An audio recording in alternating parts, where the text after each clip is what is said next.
Para mí es una alegría estar con ustedes. En diversas ocasiones he dicho que mi esperanza está en los jóvenes. Cuando yo veo cómo van las estructuras del mundo, la economía, la política, las discusiones filosóficas y teológicas, pues la verdad que me surge mucho la tendencia de viejo amargado. Pero cuando descubro movimientos de jóvenes como ustedes que se organizan por generar un impacto positivo en la sociedad, que quieren que las personas piensen y esto se haga con valores, pues a mí me da una chispita de esperanza. Así que estoy agradecido con ustedes por existir, por organizarse así, por la invitación que me han realizado. Muchas gracias por sus palabras iniciales, profesor Dante. Y bien, pasando a los ejes temáticos de esta entrevista, la primera que vamos a tocar es acerca de la filosofía. ¿Por qué decimos poner primero este eje? Personalmente considero que la filosofía, como bien se ha dicho, es madre de todas las ciencias. Entonces, personalmente yo le doy un valor muy importante a la filosofía, porque más allá de cuestiones quizás científicas, naturales o sociales, considero que antes o preexistente a ello está el mundo filosófico. En ese sentido, haré las siguientes preguntas, comenzando por una que es de carácter un poco reflexivo, como al mismo tiempo es la filosofía misma, ¿no? Stephen Hawking es un famoso físico al cual el profesor Dante también le dedica un video de refutación sobre el ateísmo. Comentó hace años antes de su muerte, recordamos que él falleció en el año 2019, que la filosofía había muerto. Hacía hincapié en el avance científico, tecnológico y que la ciencia había superado a la filosofía. En ese sentido, profesor, quisiera preguntarle si usted está de acuerdo o en desacuerdo con el doctor Hawking de que la filosofía ha muerto y en esta ocasión, en esta época, ¿no? Ha sido reemplazada por la ciencia. Bien. Esa es mi primera respuesta ante la afirmación de Hawking, una risa, porque como ya señalaba el filósofo francés Blaise Pascal, el mero hecho de desdeñar la filosofía o de burlarse de la filosofía ya es hacer filosofía. Cuando Stephen Hawking escribe en su libro que la filosofía está muerta, está haciendo mala filosofía. Ese no es un resultado experimental que Hawking haya obtenido en el laboratorio. Que la filosofía está muerta no es un postulado de la física cuántica ni de la física de la relatividad. No lo ha obtenido de ninguna observación macroscópica ni microscópica. Es decir, si Hawking va a poner como la instancia decisiva, definitoria, con primacía del conocimiento al conocimiento científico, y va a desdeñar el conocimiento filosófico, resulta que la proposición "la filosofía está muerta" es una proposición filosófica y en consecuencia se autorrefutaría. Hawking no está haciendo un análisis científico allí. Lo que sucede es que los medios de comunicación hoy en día, pues a los expertos les preguntan de todo. Y asimismo, los expertos tienen la manía de hablar de todo. Entonces, pues hay alguien que es un excelente atleta, que es un deportista impresionante, y le hacen preguntas sobre religión. Y da su opinión el atleta sobre cuestiones religiosas y sale en los periódicos. Por ejemplo, si gente como Lionel Messi o Cristiano Ronaldo dieran alguna opinión sobre alguna cuestión religiosa, va a salir en los periódicos. Pero ellos no son ninguna autoridad ni gente formada sobre tal cuestión.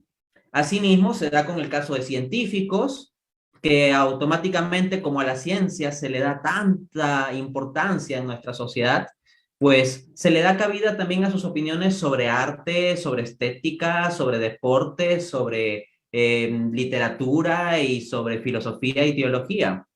Entonces, lo que me encuentro es que cuando uno ve los escritos de Hawking y las argumentaciones de Hawking, él no tiene un sólido marco filosófico o epistémico, pero se pone a hablar con mucha facilidad sobre esas cosas. El que él sea un hombre extremadamente formado en el asunto científico no lo valida automáticamente como una autoridad para la cuestión filosófica. Adicionalmente, encontramos que precisamente el desprecio que Hawking hace de la filosofía lo lleva a risibles equívocos. Por ejemplo, en su libro, donde él dice esa frase, es el capítulo 1 del libro El Gran Diseño, el cual publica en el año 2010 con Leonard Lodinow.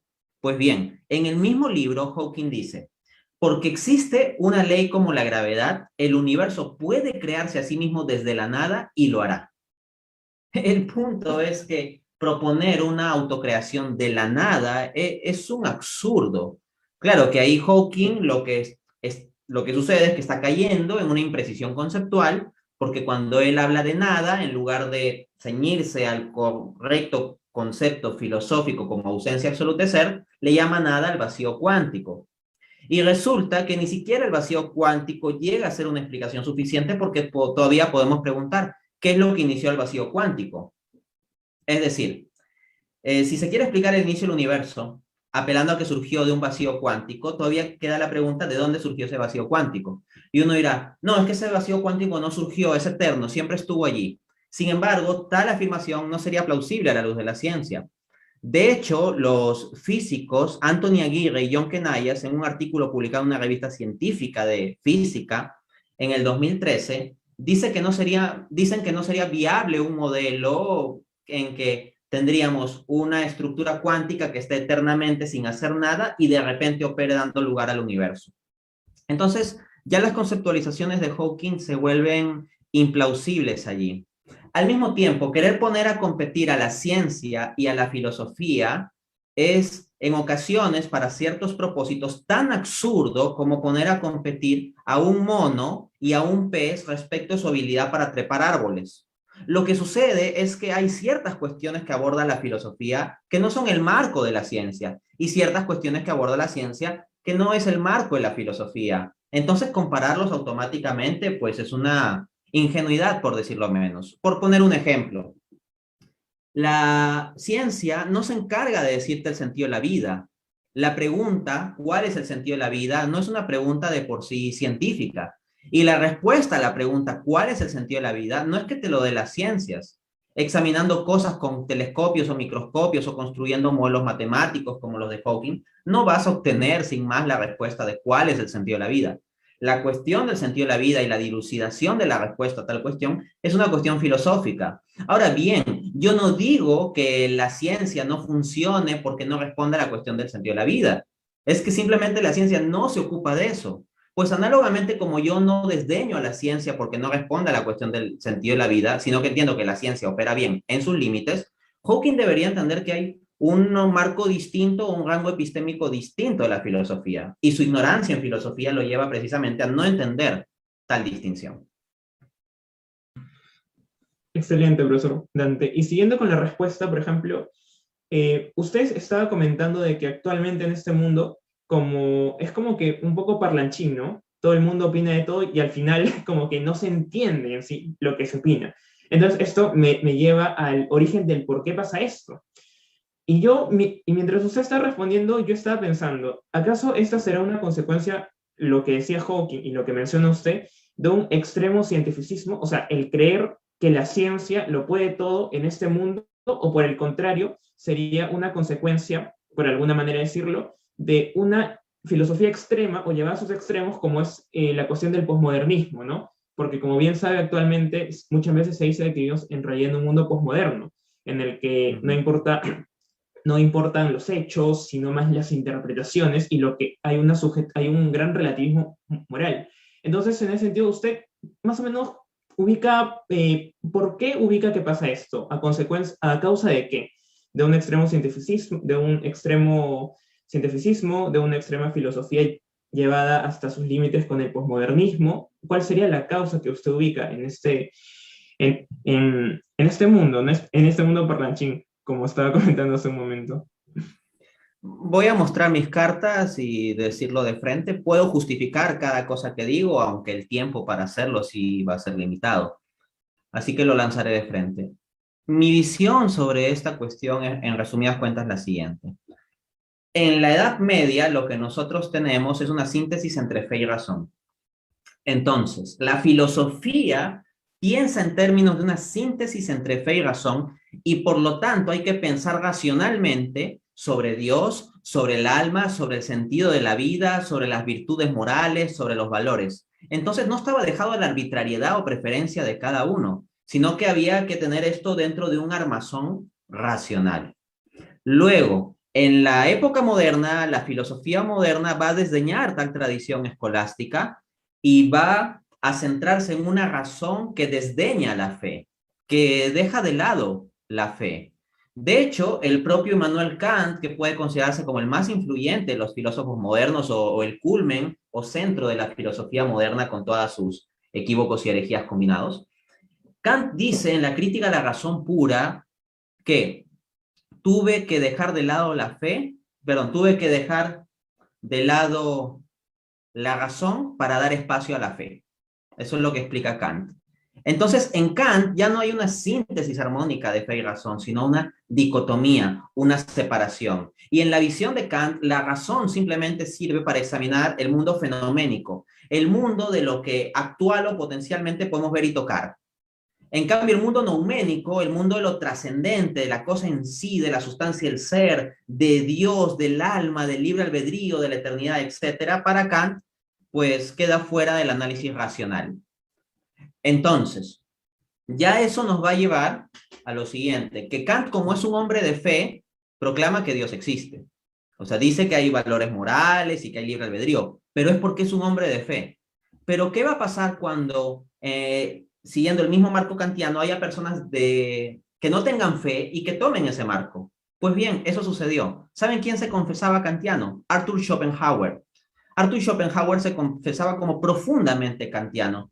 Y lo que sostenía Schopenhauer, y creo que tenía mucha razón en ello, es que ser un kantiano más coherente implica dejar de lado a Dios o negar a Dios.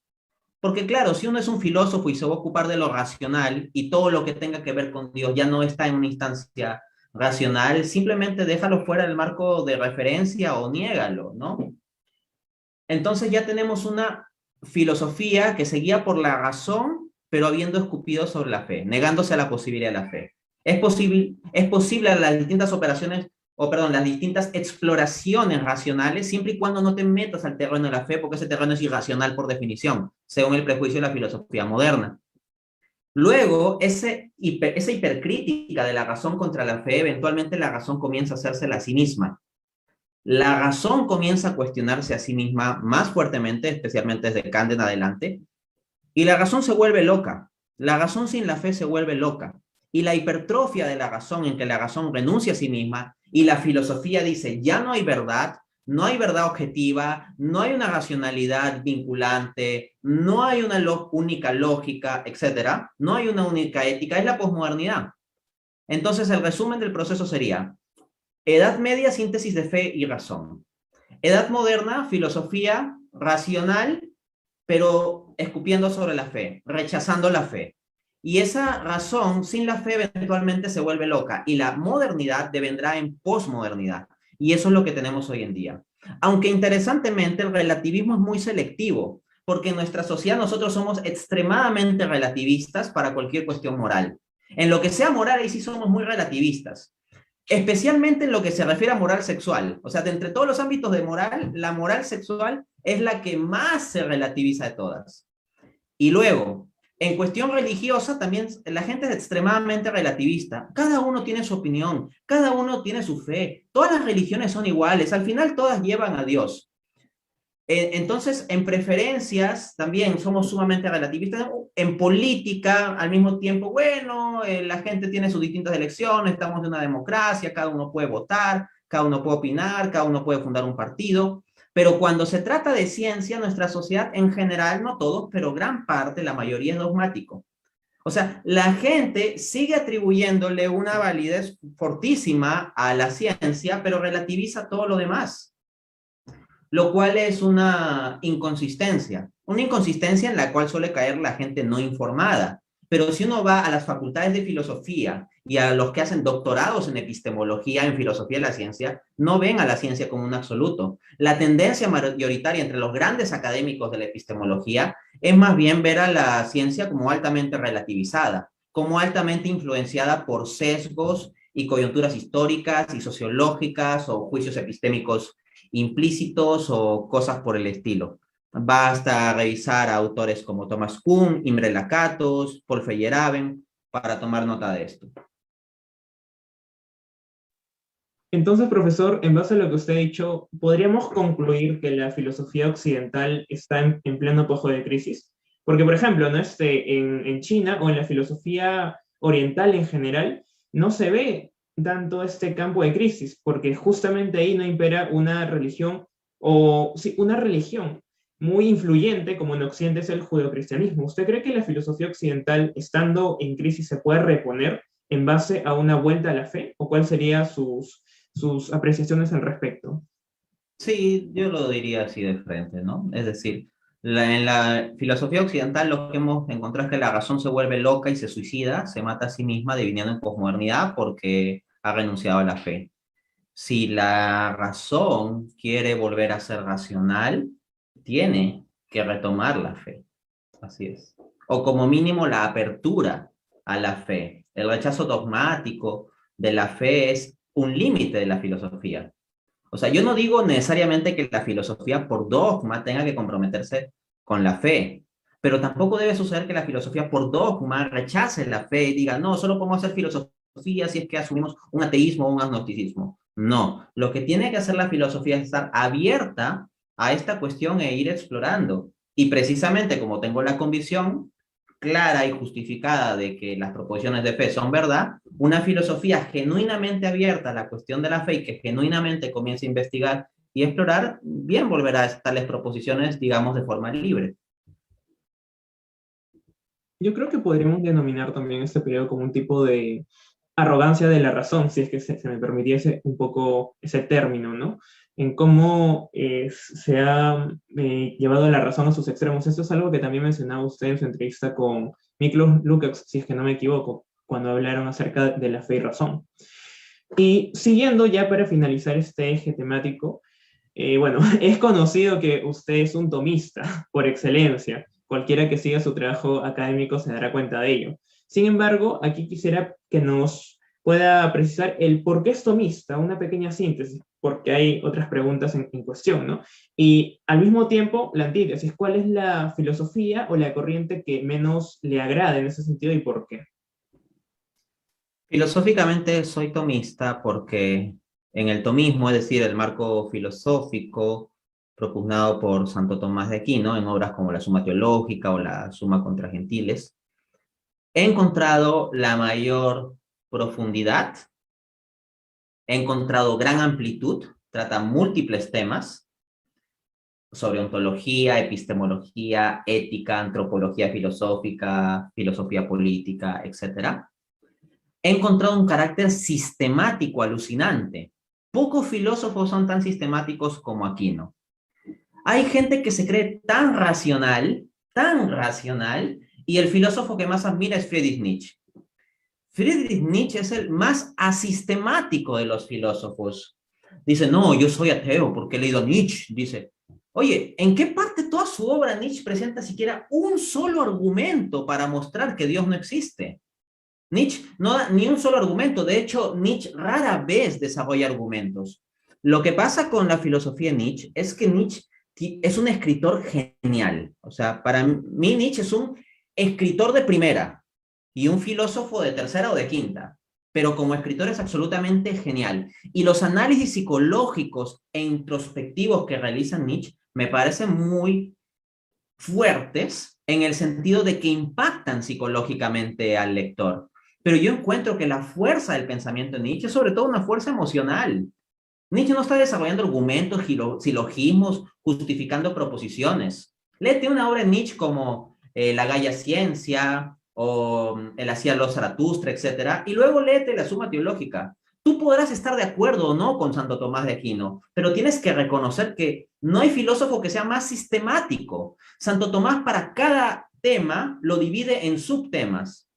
O sea, las partes las divide en cuestiones y las cuestiones encima las divide en artículos. Entonces, subtemas. Y adicionalmente se pone objeciones a sí mismo para cada cuestión y objeciones bien pensadas, da su propia respuesta afirmando su postura y refuta las objeciones del contrario. Yo cuando me he leído a Kant, por ejemplo, que he visto como uno de los filósofos más sistemáticos y rigurosos, Kant de cada cosa que dice no se pone a refutar las opiniones contrarias.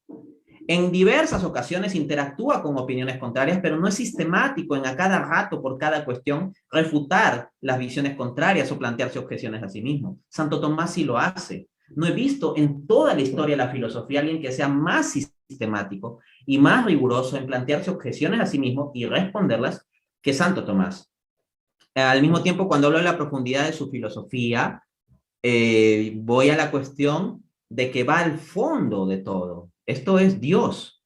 En la Suma Teológica hay un preámbulo, que es la primera cuestión sobre la doctrina sagrada, y la cuestión 2 es la existencia de Dios. Y Santo Tomás comienza a entender todo lo demás a partir de Dios. No pone a Dios como una cosa accesoria o derivada, sino que es el punto de partida.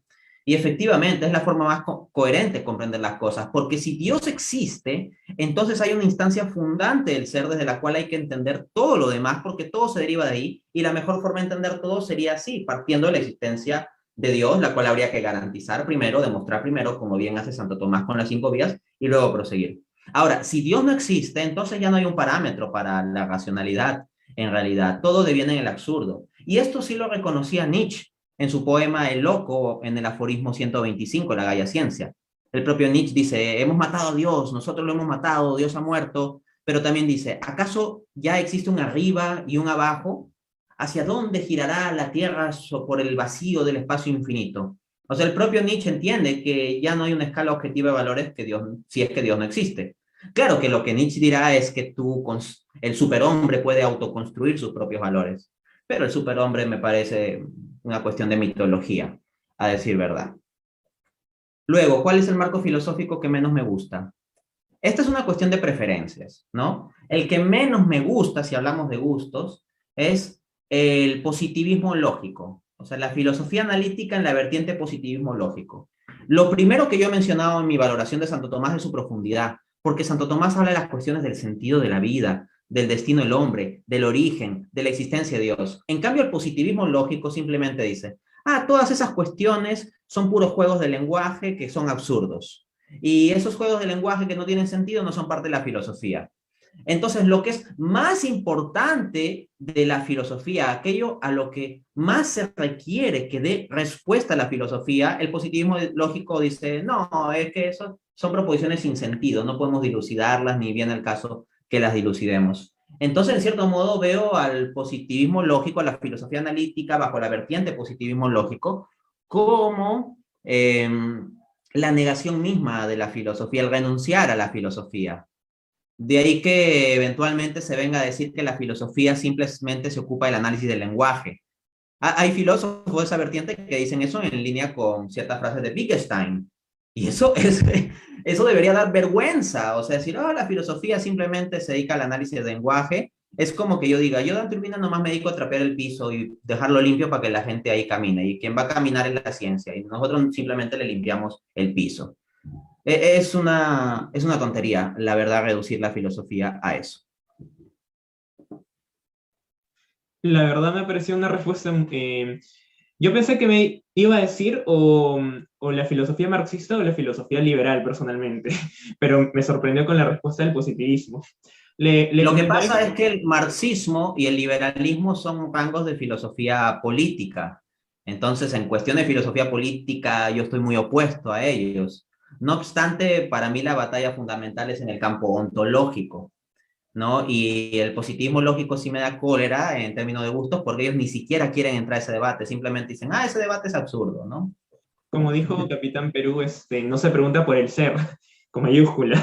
Claro, claro, sí entiendo. Mire, le comentaré que aquí en Perú, en academia, por ejemplo, en academia preuniversitaria, no sé quizás cómo habrá sido en su época, se nos enseña Santo Tomás de manera muy superficial, como usted lo mencionó en una ocasión, sus 5 vías y punto, ahí sacamos lo único. En cambio, por ejemplo, en cuestión de sistematismo se nos enseña a admirar a Hegel, por ejemplo. Se lo tilda de el gran sistematizador, el último gran sistematizador de la filosofía, e incluso también se lo pone cercano a la Marx. Bueno, a nivel preacadémico, aquí en Perú. Eso le comentaré como dato curioso. Sistematizador a alguien que negaba el principio no contradicción. Qué locura. Cuestiones, como usted dijo una vez, solo pasa en Perú. Y siguiendo con Santo Tomás de Aquino y pasando ya a un plano religioso, Sí. esta es una pregunta un poco más introspectiva, ¿no? Es conocido que usted es un ferviente católico y defensor con argumentos racionales. De hecho, en su canal de YouTube tiene la apologética, si es que no me equivoco, si es que así se menciona, respecto a la fe, razón y demás cosas. Entonces le quería preguntar, ¿por qué el catolicismo? ¿Y por qué no, por ejemplo, alguna vertiente del protestantismo, alguna religión ortodoxa, el Islam o demás cosas. Sé que usted tiene un debate, aunque no lo he visto, con algunos protestantes, creo, o islámicos acerca de la religión. Y quisiera que nos comente por qué el catolicismo. A ver. Ok. Eh, Como decía Chesterton, el gran escritor católico inglés, tengo muchas razones de por qué soy católico, pero al final todas se reducen a una, porque es la iglesia verdadera. O sea, así de simple, esa es la razón por la que soy católico. No es por una cuestión de preferencias personales o por algún provecho o beneficio que yo saque de ello. En términos de preferencias personales, mis preferencias personales estaban totalmente en contra del catolicismo. En tanto, yo comencé a investigar sobre filosofía y teología precisamente para destruir intelectualmente la Iglesia Católica. Es decir, mi enfoque es de odio a la Iglesia cuando yo inicio este camino. Así que no es que el catolicismo sea un cumplimiento de expectativas, más bien era lo que yo no me esperaba, lo que yo no me esperaba. Luego, tampoco se da por una cuestión, digamos, de explicación de orden social o económico o hedonista o lo que sea. En el mero plano humano, yo no tengo un beneficio, pues, remarcable por ser católico. Más bien lo que muchas veces me he encontrado es con desprecio, discriminación, incomprensión, falta de apoyo, etcétera. Y en la misma iglesia, a nivel pastoral y administrativo, hay bastantes problemas y la apologética no está de moda hoy en día. Otra cosa sería que yo hubiera nacido, no sé, por ejemplo, en el siglo XVII, en el contexto de la Contrarreforma, en que la apologética estaba muy de moda y pues se le daba mucho apoyo y fuerza y todo eso. Hoy en día ese no es el contexto. Creo que la apologética se necesita más que nunca, pero al mismo tiempo se la desprecia más que nunca. Entonces, tampoco es por una cuestión de miramientos humanos que yo estoy comprometido con la fe católica, ni tampoco porque tengo una expectativa humana respecto a la iglesia. Aquí no se trata de que me tenga que caer bien el papa o los obispos, o que me parezca bien las tendencias administrativas o pastorales de la iglesia actual o de las últimas décadas o de toda la historia. De hecho, cuando yo me convertí al catolicismo, yo creía en la gran mayoría de leyendas negras contra la iglesia. Yo estaba enfocado en la cuestión de la verdad. ¿Cuál es la doctrina verdadera?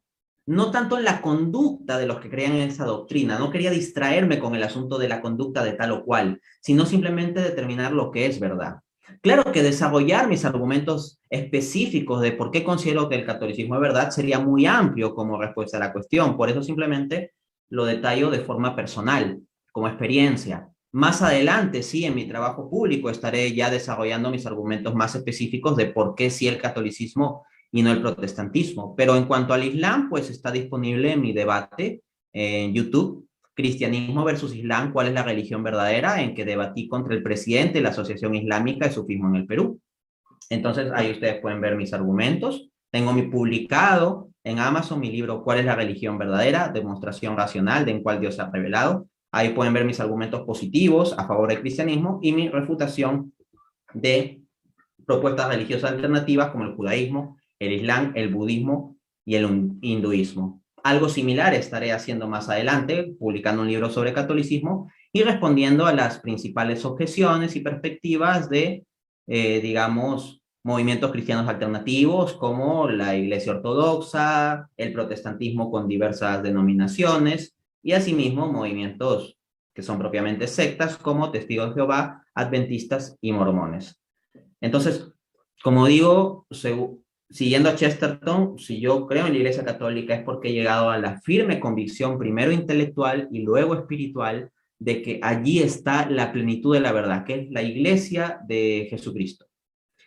Pero ya entrar a justificar temas específicos, que la Virgen María, que el purgatorio, que la Eucaristía, que el Papa, estoy en toda la capacidad de hacerlo, pero ni da el espacio de una entrevista ni de 20 entrevistas.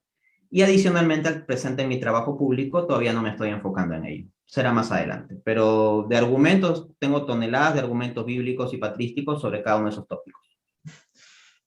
La cuestión de la Virgen María y el catolicismo creo que lo en su entrevista con el chico llamado Santiago Giraldo, creo, si es que no me equivoco, Sí. colombiano, sí, un diálogo entre católicos. Lo Interesante. menciono en tanto los dos somos católicos, pero no lo justifico. Claro. ¿no? O sea, no doy una argumentación de que explique por qué esto es así. Eso lo estaré haciendo más adelante, ¿no? Pero en un diálogo entre católicos, pues como presuponemos la fe católica, nos ponemos a hablar bajo ese lenguaje común y hablamos de la Virgencita.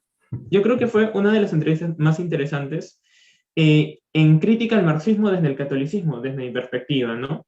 Por las citas que mencioné de Marx y, bueno, también el oximorón que se llama marxismo cultural. Esa fue una de las partes que más me llamó la atención de la entrevista. Siguiendo ahora con esta entrevista propia entre nosotros que nos llamamos Dante, ¿usted considera que hay un ataque global contra la religión y más en específico contra el catolicismo? Lo menciono porque sé que usted es católico y también ha escuchado hablar a diversas personalidades, en este caso el que yo considero conservador, Agustín Laje. Y, por ejemplo, él en algunas de sus conferencias o pensamientos en cuanto a geopolítica, junto con otros conservadores como Miklos Lukács o personas en general, consideran que hay un ataque global contra la religión, y en este caso contra el catolicismo. ¿Usted lo considera que también es así? O qué piensa al respecto? Simplemente guiémonos de las evidencias. A ver, en las academias preuniversitarias, tú me has hecho referencia a las academias preuniversitarias. Acá en Perú el movimiento evangélico protestante más grande en términos de cantidad de fieles es el movimiento misionero mundial. ¿Cuántas veces has visto que han atacado a los pentecostales, al movimiento misionero mundial, al protestantismo en la academia universitaria? Bueno, ahora compáralo con todo el ataque al catolicismo que hayas escuchado en la academia universitaria. Luego, en el contexto de la universidad, ¿quién no se ha topado con un profesor que ataque a la Iglesia Católica? Ahora, ¿cuántos se han topado con un profesor que ataque específicamente al protestantismo y no al catolicismo? Eso es muy raro encontrarse. Luego, las feministas, cuando van a hacer sus necesidades, por decirlo de forma elegante, ¿a qué templos van? ¿Van a denominaciones protestantes, a los lugares de congregación protestantes, a romper las ventanas y a defecar? Puede suceder, pero Eso no es pasó lo en Chile. común. Eso pasó en Chile con las protestas del 2019. Me acuerdo claramente que quemaron iglesias, por poner un ejemplo, ¿no? Aquí en Latinoamérica. Sí, o sea, no es solo el asunto de defecar, ¿no? Ha habido casos de violencia física contra sacerdotes, ha habido casos de, pues, estas cosas como que van a defecar, a pintar las paredes, etcétera. ¿Por qué en concreto es en la Iglesia Católica, ¿no? Esto es curioso. Al mismo tiempo, los medios de comunicación, si hay alguien del cual le tergiversan más declaraciones, es del Papa Francisco, ¿no?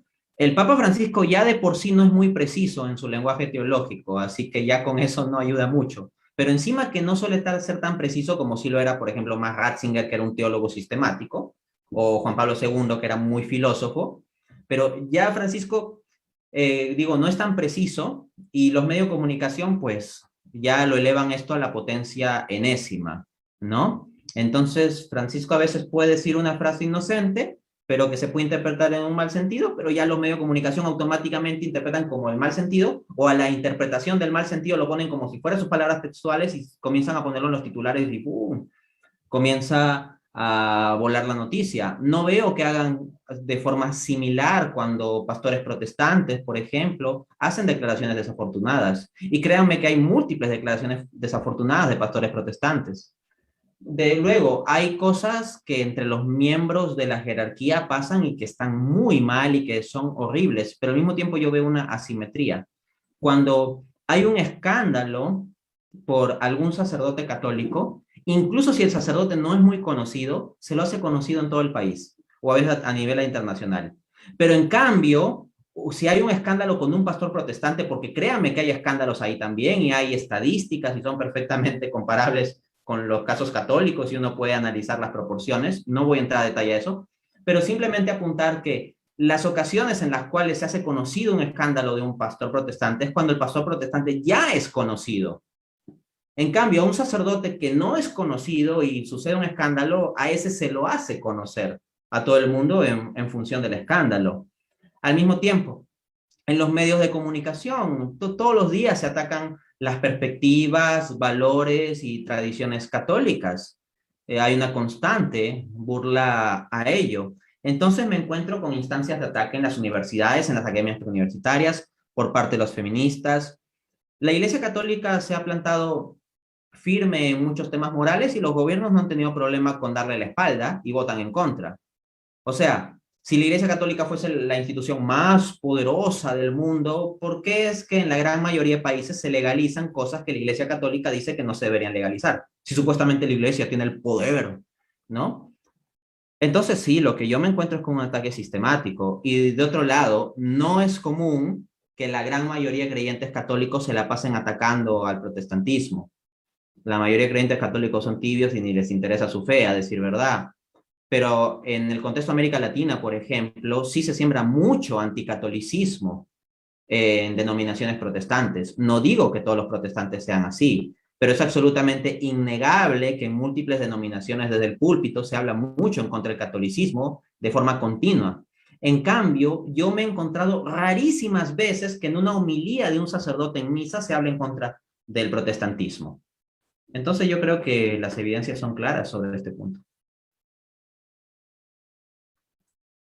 Sí, y de hecho, respecto al Papa y a la tergiversación de sus declaraciones, yo al menos lo veo como que, por ejemplo, no es querido por los protestantes, no es querido mucho por a veces un mundo más, entre comillas, ¿no? Liberal o libertario, por las declaraciones que hace acerca del neoliberalismo, de la riqueza y demás cosas, y tampoco por un sector de la izquierda, porque lo consideran como que alguien muy tibio. Al menos yo estoy notando de que distintas ideologías o perspectivas están atacando justamente la iglesia, y más en específico al Papa, porque yo lo estoy viendo como una figura un poco débil. No sé si es que me estaré equivocando acá. Y ya que usted mencionó la parte de que en diversos países se están aprobando cosas que es contraria a la fe católica, aquí quisiera hacer una pregunta un poco controversial, que tal vez choque con algunas de mis amistades porque también las he hecho, ¿no? Al menos en mi círculo cercano y un poco lejano, tengo personas que son católicas, que a pesar de su fe católica, por ejemplo, están a favor del aborto, a favor del matrimonio homosexual. Y yo a veces les echo una crítica, ¿no? Pero, oye, eso no es contradictorio con lo que tú crees, con lo que tú profesas, etcétera. Y han dado una cierta justificación moral, espiritual, ética, etcétera, ¿no? Para usted como católico, alguien que es católico, que pertenece a la Iglesia Católica, debería estar a favor del aborto o el matrimonio homosexual, ¿y por qué? Te comienzo dando un dato. En la fe católica o en el marco administrativo de la Iglesia Católica existe algo que se llama excomunión late sentencia. Excomunión late sentencia quiere decir excomunión automática y excomunión significa que alguien queda fuera de la Iglesia, es decir, ya no es católico.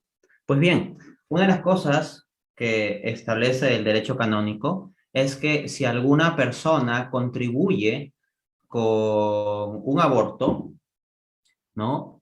Promocionando esto, etcétera, pues se le aplica tal excomunión. Entonces, ese es el derecho canónico. Ahora, que eventualmente pueda haber obispos, incluso de importancia, que sean laxos en la aplicación de esto o en la ponderación de esto, o que pueda haber personas que lo desconozcan, no quita que ese sea el marco de la fe católica. Luego, la Iglesia Católica tiene una instancia oficial de doctrina, que es el magisterio. No es la opinión de cada sacerdote de la parroquia, ni de ningún teólogo particular, ni apologista, ni de ninguna persona privada particular, por más que sea bautizado católico. La instancia de definición de doctrina católica es el magisterio. Y el magisterio tiene un resumen oficial en el catecismo, y el catecismo condena ambas cosas que me has mencionado. En consecuencia, ser un católico pro aborto es como pretender ser un círculo cuadrado, es como pretender ser un musulmán que no crea en Mahoma, es como pretender ser un calvinista que rechace la doctrina de la predestinación. O sea, eso no tiene sentido. Que alguien diga, no, yo soy calvinista, aunque no creo en la doctrina de la predestinación, es un absurdo. Igual, decir, yo soy católico, pero creo que sí está bien legalizar el aborto, igual es un absurdo. Entonces, esas personas realmente no son católicos, que no se dan cuenta, es problema de ellos, pero no es un problema de la doctrina de la iglesia. Es un asunto tal vez de confusión o ignorancia entre los fieles y de falta de énfasis de parte de miembros de la jerarquía sobre este asunto, tal vez, pero no es algo que afecte a la doctrina. Esas personas no están propugnando propiamente doctrina católica y admitir esas cosas que has mencionado no es posible dentro de la fe católica. Entendido, profesor Dante. Lo mencionaba porque al menos estoy notando que aquí en el aspecto o en el contexto peruano, de hecho, se viene con, y de paso quiero dar una introducción al siguiente eje que es política y sociedad, se viene dando como que más o menos un avance de lo que se llama la ideología progresista, ¿no? Y por ejemplo, lo que estoy viendo o lo que estoy percibiendo aquí en la sociedad peruana es que aquellas personas que se están plantando de manera más firme contra el progresismo o corrientes afines como el feminismo y demás, son los protestantes. No estoy viendo una reacción parecida en los católicos, o bueno, en la mayoría. Quizás me equivoco, o es perspectiva, ¿no? Pero, por ejemplo, noto muchos católicos que permiten el aborto en ciertas circunstancias, permiten el matrimonio homoparental, la cuestión de la eutanasia, etc. Entonces, al menos me llama la atención y me parece un poco preocupante, justamente siendo católico. Pero como usted menciona, no es problema de la iglesia ni del magisterio, sino es problema tal vez de ellos mismos. Es como que, no sé, que alguien se profese comunista o marxista y no incentive la lucha de clases, por poner un ejemplo así, un poco análogo, ¿no? Y, Sí, justa, efectivamente. Sí, sí, sí. y como mencionaba, la cuestión del progresismo actual, ¿no? Para pasar al eje 3 que es acerca de la Mm. política y sociedad. Hay un personaje que lo voy a volver a mencionar Antes por... de pasar a eso, solo un apunte breve para que quede muy preciso esto. Las ¿Sí? personas bautizados católicos que no toman acción respecto a estos asuntos, no es porque sean más católicos, es porque son menos católicos. Y por tanto, la solución a este asunto es simplemente más catolicismo. O sea, la cuestión de que los católicos salgan a apoyar con más fuerza a la causa provida, por ejemplo, esa es una cuestión de ser más católico, de más catolicismo. En consecuencia, la solución a este problema no es menos catolicismo, como que ellos se pasen a ser protestantes, no, es que comiencen a ser coherentes con su fe católica.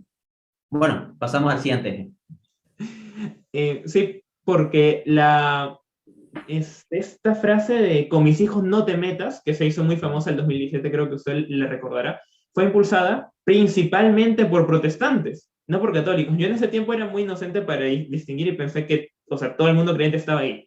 Pero después, cuando pasó el tiempo y ya fui distinguiendo algunas doctrinas, ideologías, me di cuenta de que no, de que eran más los protestantes, ¿no? Y justamente pasando al tema de política y sociedad, creo que es importante, aunque no comparto mucho de sus tesis, volver a mencionar al politólogo Agustín Laje. Para él, en su libro negro de la nueva izquierda, que al menos yo soy muy crítico en algunas cosas, ¿no?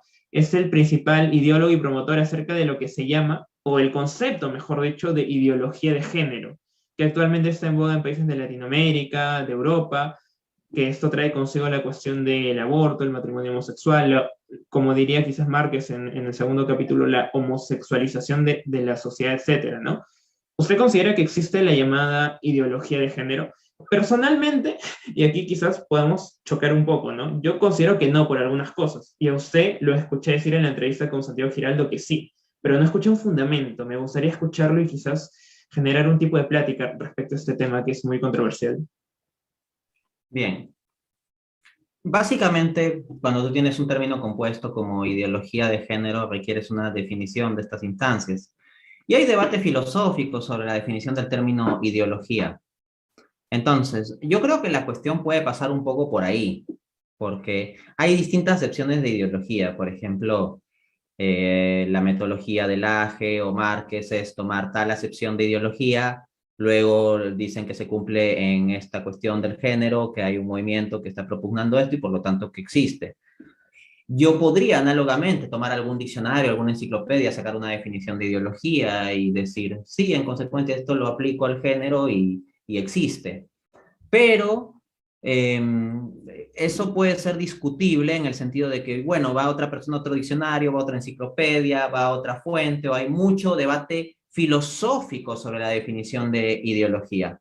Así que, si nos vamos a una cuestión de discusión conceptual, gran parte de la discusión sobre si existe o no ideología de género, más que pasar por la cuestión del género, seamos conscientes que pasa por la cuestión de la definición de ideología, precisamente porque hay mucho debate filosófico, como sepa cualquiera que se ha metido a fondo en la epistemología. Y eso así nomás no se puede resolver de modo simplista. Entonces, más allá de, digamos, ponerme a luchar por el término, que no es un término que yo suelo usar, que no suelo propugnar, me parece un poco que simplifica. Yo suelo hablar sobre todo de posmodernismo, de posmodernidad o de posmodernismo. Y dentro del marco del posmodernismo, del relativismo, cuando eso lo aplicas a la identidad sexual de las personas, así como se dice que todas las verdades son relativas o que no hay una moral absoluta o que todas las religiones dan lo mismo, entonces análogamente toda esa lógica aplicada a la cuestión de la sexualidad o la identidad de las personas respecto a ese asunto es, bueno, cada uno crea su propia identidad, cada uno construye lo que es, etcétera, etcétera. Entonces, ese tipo de movimiento y tendencia existe. Yo prefiero enmarcarlo dentro de la categoría de posmodernismo. Ya expliqué en la entrevista con Santiago Giraldo, como bien señalabas, que el término marxismo cultural no me parece para nada riguroso. Entonces yo diría eso. Yo creo que es claro que existe una realidad de relativismo moral y ontológico y epistémico aplicado a la cuestión de la sexualidad. Y eso me parece innegable. Que le llamemos o no ideología de género, pues yo creo que eso puede prestarse un poco más a debates conceptuales, pero la realidad de que existe tal tipo de tendencia, ideología, movimiento, etcétera, como queramos llamarle, es algo real. Yo me ceñiría más al término posmodernismo. Mm, Nótese que yo no suelo decir mucho el término ideología de género por mí mismo. Normalmente lo traen a colación mis entrevistadores o las personas con las que yo dialogo. Yo no repudio el término totalmente, por si acaso, pero tampoco es que lo abrace. Prefiero moverme en las categorías que he mencionado, más bien. Igualmente yo considero que no existe una ideología de género por la, ¿cómo llamarlo? Em, la ambigüedad del término. Me parece demasiado ambiguo el término ideología de género. En vez de eso, yo prefiero usar, y quizás ahí, aquí me dio un poco más de mi crux, el término del progresismo. Para mí, ese término personalmente es el que engloba más porque está más arraigado a la cuestión política en esta ocasión. Pero al final de cuentas, como usted menciona, más allá de los términos importa la realidad, ¿no? Que Uh lo -huh. llamemos de una u otra manera ya es algo secundario. Igual, Y igual coincido contigo en que si habría que hacer un ranking, me parece que el término progresismo es un poco más preciso, al menos para el uso, para fines de debate y argumentación, que ideología de género. Eso sí. sí, Y sí, personalmente yo me decanto un poco más por el término posmodernismo, pero puede ser un poco más por mis inclinaciones filosóficas más que políticas. claro, al final progresismo o dices de progresismo, del posmodernismo, ambos estamos, o ambos, mejor dicho, están encaminados a una sola causa, que es dar lo que se llama batalla cultural, ¿no? Y Uh aquí -huh. va la siguiente pregunta. ¿Usted considera que existe una llamada batalla cultural? Sí, la cultura es un campo. De hecho, acá voy a utilizar a un sociólogo que suelen citar los progresistas. Un sociólogo que tiene cosas muy interesantes, Pierre Bourdieu. Pierre Bourdieu habla de la teoría del hábitus. En la visión de Bourdieu, los seres humanos existimos en un campo de influencias que van configurando un modo de ser, un conjunto de predisposiciones en nosotros. Eso sería el hábitus. Pues bien, los individuos actuamos conforme a nuestras ideas y nuestras ideas son en gran parte moldeadas por el ambiente social en que nos movemos. Y las ideas en un contexto social e histórico no es más que la cultura. A lo que llamamos cultura es eso, el transcurrir de las ideas en el contexto social e histórico en su acepción más amplia. Entonces, al ser un campo implica batallas, lo que Bourdieu llama las relaciones de poder y los choques dentro de ese campo de fuerza. Y en consecuencia, sí, hay una batalla de ideas, aunque lamentablemente esa batalla de ideas no siempre se lleva con ideas, en términos de debate racional. La batalla de las ideas muchas veces funciona por la propaganda. Entonces, eso me lo he encontrado, para ser sincero, tanto en un lado como en el otro. En el lado que combate el progresismo y en el progresismo. En derechas e izquierda. Ellos funcionan más con los eslóganes y las propagandas que propiamente la argumentación rigurosa. Y los medios de comunicación, pues, nos suelen vender como grandes intelectuales a personas que en realidad no tienen una argumentación tan rigurosa, pero sirven para construir lo que Guy Debord llamaba la sociedad del espectáculo en su libro de tal título, de 1967, si mal no recuerdo. Entonces, yo me encuentro con esa circunstancia de que ciertamente hay una batalla cultural, pero esa batalla cultural no se libra tanto en el terreno de la argumentación. Se está librando en el terreno de los memes, de la propaganda, de los TikToks, de los títulos estrambóticos en videos de YouTube, de centrarse en ciertas personalidades más que en ciertos argumentos. Se habla más de acontecimientos que de ideas de fondo o propiamente una rigurosidad académica.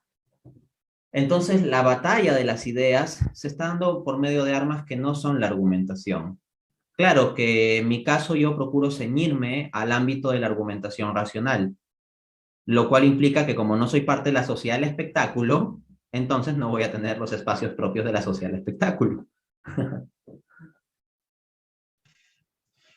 Yo considero, y no sé si usted estará de acuerdo conmigo, que más que el término batalla cultural, aunque tengo que reconocer que no conozco tanto la obra que usted menciona que es de Bourdieu, más que batalla cultural, yo lo denominaría batalla ideológica o de las ideas, porque creo que el término cultura abarca demasiadas cosas, ¿no? Yo al menos considero la cultura como toda creación del ser humano, o toda creación que el ser humano da en un determinado contexto sociohistórico. Entonces, si ponemos esa definición de cultura, prácticamente lo que creamos día a día, la modernidad, los edificios, los bienes, servicios, el mercado, el Estado, etcétera, o sea, todo vendría a ser parte de la cultura. Y en todo yo no considero que en todo deba haber una batalla. Lo que sí considero que podría ser más preciso sería en un ámbito ideológico, ¿no? Ya sea de distintas aristas o dicotomías, Claro, liberalismo. solo que eso nos lleva a la dificultad de la discusión de la definición de ideología, que era lo Claro, que hablábamos justo en respuesta a la cuestión anterior, ¿no? Por eso también no es del todo cómodo hablar de batalla ideológica. Hablar de batalla de las ideas se podría decir, pero eso podría llevar a pensar que la batalla se está dando en términos de contraste de ideas en una instancia mental. Y la verdad es que no, suele ser más una instancia emocional o de eslogan o de promoción o de colores, o de pañuelos, o memes contra los memes, o cosas por el estilo. yo En cuanto a considero, lo cultural, tienes razón en decir que lo cultural puede también tomarse en una sección más amplia en que podemos ver instancia de lo cultural, o sea, hasta esta taza podríamos tomarlo como una instancia cultural en el que está con cierto modo, cierto color, cierto icono, y hay todas unas significaciones que están implicadas ahí. Pero yo creo que ese es el término clave, las significaciones. Es decir, todo cosa cultural, aunque sea una piedra con punta de una cultura antigua o una pintura rupestre o un microondas nuestro, que es un producto de nuestra cultura moderna tecnológica occidental, tiene ciertos presupuestos implícitos, ciertas significaciones. Y el debate puede estar sobre esas significaciones, sobre, por ejemplo, la forma en que se construyen los baños, la forma en que se construyen las casas, la forma en que se venden los productos. Por ponerte solo un ejemplo, en Europa, donde pues estas tendencias de las que estamos hablando, posmodernismo, progres y todo eso es muy fuerte, los supermercados denotan mucho individualismo. Hay muchos productos que se venden para consumo de un individuo, que en Latinoamérica, hoy en día o hace al menos algunos años, se vendían como de consumo para familias. El punto es que la noción de mercado ya no es tanto en Europa que el mercado es un conjunto de familias. El mercado es un conjunto de individuos. O sea, porque ya las familias se están desestructurando y no son la instancia social la instancia central de construcción de la sociedad en el contexto europeo, por ejemplo. Entonces, hasta esos instrumentos de la cultura que son el supermercado, porque bajo la sección amplia hasta un supermercado sería un ente de la cultura construida, denotan ciertas significaciones. Podríamos decir que hay una batalla de significaciones y nuevamente volvemos a la dificultad terminológica de enmarcar esto. Precisamente este ámbito progre o posmoderno se caracteriza por ser difícil de definir, porque no es sistemático, porque es múltiple y porque no tiene un solo discurso claro, sino que es una multiplicidad de discursos confusos. Entonces puedo decir que está muy clara la confusión. claro, al final lo único claro es que estamos confundidos, podríamos decir eso. Entiendo, sí. Yo creo que es importante a veces definir los términos, ¿no? Porque en ocasiones, pero no siempre, porque sí, yo creo que los términos son como, no sé, un tipo de lámpara o luz que nos guía, ¿no? Imagínense si es que al final estamos discutiendo acerca de diversos hechos sin significados que más o menos estén específicos. Al final, todo sería una vaguedad y le estaríamos dando, propiamente dicho, el favor al progresismo o al posmodernismo en esta ocasión.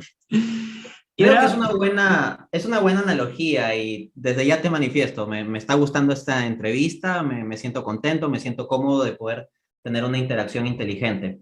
Porque mira, ¿qué pasaría si nosotros nos quedamos discutiendo sobre la lámpara? Nos quedamos viendo la lámpara y solo discutimos sobre eso. Sería una tonto, entonces la mera discusión sobre conceptos no ayuda mucho. Pero al mismo tiempo, ¿qué pasa si decimos, no, no importa la precisión conceptual, simplemente importa caminar? Y nos ponemos a caminar en un sitio oscuro sin una lámpara. Sería una tontería también, ¿no? Entonces, claro, hay que buscar un equilibrio entre no perdernos en discusiones meramente terminológicas, sino reconocer que hay una realidad, pero al mismo tiempo reconocer que requerimos ciertos conceptos estructurantes para poder transcurrir mejor mentalmente por esa realidad. se podría decir el famoso punto medio que hablaba, no, un punto medio no, justo medio, que hablaba Aristóteles. Mm, Podríamos decir que se trata de eso. ahí está la Pero, virtud. y ahora, profesor Dante, pasando un poco más al contexto peruano, sé que usted no hace política partidaria y en Mm. cierta manera también lo admiro por eso. Pero quisiera tocar el contexto del Perú. Como usted sabe, en estas últimas elecciones hubo una gran polarización entre la llamada izquierda y derecha, ¿no? Ambos representados por Keiko Fujimori, Pedro Castillo, etc. Quería unir esto con un libro muy interesante que he leído últimamente, supongo que usted lo debe haber escuchado o lo debe haber leído, que es en español, La transformación de la mente moderna, de Heidi Lukinov, que uno es un psicólogo y el otro es un especialista en marketing, ¿no? En donde justamente analizan esta transformación de nuestra psique, nuestra psicología social a nivel de Estados Unidos y esto lo extrapolan a nivel de Occidente. Y en la introducción del libro mencionan que se pueden hacer algunas preguntas para ver si es que nuestra sociedad está camino a esta llamada fragilidad psicológica. Ellos nos tildan como generación de copos de nieve al final de su libro, en las reflexiones. Entonces, por ejemplo, en los enfrentamientos entre la llamada derecha, que a veces es tildada de fascista, y la llamada izquierda, que la terruqueaban, no hay que ser también no objetivos en ese aspecto, no todo izquierdista es terrorista, pero hay algunos que siguen esa tradición de Sendero Luminoso. A raíz de esa polarización Como política, también hay derecha que es fascista, por cierto, ¿ah? También. O sea, claro, claro, hay algunos locos fascistas, así como hay unos locos pro terrorismo, ¿no? Sí. al final los extremos se tocan, como dice una frase, ¿no?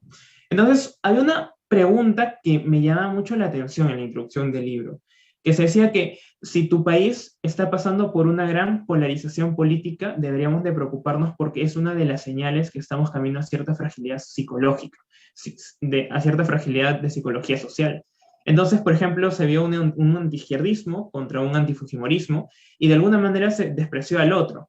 O sea, es fácil darse cuenta de eso. Aquí en Perú, en Lima, en el norte, yo considero que ha habido un poco más de repercusión. Se notaba, ¿no? Que prácticamente venía, por ejemplo, un tal candidato de izquierda a un lugar fujimorista y no sé, lo apabullaban, lo insultaban, lo vilipendiaban, etc. Lo mismo con el otro candidato. Entonces, como que se trataba de enemigo al otro.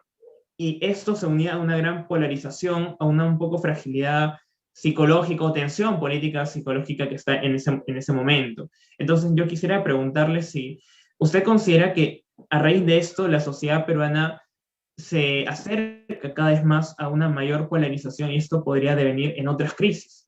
Porque para mí al menos esto sí es muy preocupante, ¿no? Hace 100 años, en la época de la Europa fascista, comunista, de la URSS, etcétera, no se toleraba al otro, si uno se lo pone a pensar. Y 100 años después pareciera que está volviendo esa tendencia. ¿Qué es lo que usted opina al respecto? Lo primero que hay que entender es que en absolutamente cualquier país del mundo va a haber polarización en época de elecciones. O sea, la polarización es natural de los procesos electorales y te llevan a una segunda vuelta en que solo hay dos candidatos que se enfrentan. Primer punto. Luego, si en concreto esos dos candidatos son figuras particularmente radicales en un sentido u otro, porque hay cierto sentido en que apostar por Keiko Fujimori es una apuesta radical, un cierto sentido, y un cierto sentido en el cual apostar por Pedro Castillo es una apuesta radical. O sea, no son medias tintas estos extremos. Y el que eventualmente la izquierda salga representada por Pedro Castillo y la derecha por Keiko Fujimori, creo que dice algo sobre la cultura y política de la sociedad peruana y no es algo bonito lo que dice, ¿no? Y para buen entendedor, pocas palabras. Ni derecha ni izquierda quedan muy bien con ese tipo de situación. Entonces lo que se ve en general es una pobreza política, ideológica, cultural, etcétera, que es en general un cáncer que tenemos en América Latina. Luego, para que las polarizaciones den efectos, tiene que haber ciertos catalizadores. Ahora bien, en época electoral precisamente, Keiko versus Pedro Castillo, las propuestas tan diferentes, lleva a exacerbar mucho de la oposición entre ambos bandos. Pero cuando se acaba la contienda electoral, poco a poco las cosas se van estabilizando en el sentido que va bajando la efervescencia de la polarización, a menos que surja algún evento que lleve a que crezca la polarización. Por ejemplo, si se discutiera alguna cuestión de reforma de la Constitución en tal o cual sentido, eso hará crecer la polarización. Pero si eso no sucede, mientras no suceda, lo normal es que la polarización poco a poco se vaya estabilizando. Me explico. En el propio Estados Unidos sucedió en épocas electoral de Hillary versus Trump, por ejemplo, hace unos años, que hubo una polarización absolutamente enorme a muchos niveles. Y llegaban unos analistas políticos a hablar de la posibilidad de una guerra civil en los Estados Unidos. Pero eventualmente Trump llega al poder y las cosas se van calmando. Similarmente hubiera sido si llegaba Hillary. No hago mi juicio aquí de si estuvo mejor o peor que llegue tal o cual persona al poder. Simplemente digo que en épocas electorales la polarización crece y una vez que gana alguien, la polarización suele bajar a menos que haya un evento adicional que sea un nuevo catalizador, un nuevo elemento de efervescencia de la polarización. Ese elemento podría haber surgido en nuestro país. Por ejemplo, si hubieran sacado a Julio Velarde del BCR, eso hubiera sido un elemento que habría hecho crecer la polarización, pero no sucedió. Si la subida del dólar se hubiera dejado sistemáticamente que se dé, eso también habría hecho que la polarización sea mucho más fuerte. Pero, por obra y gracia, no propiamente del gobierno de turno, sino de Julio Velarde o del BCR, pues esto del dólar se ha venido conteniendo.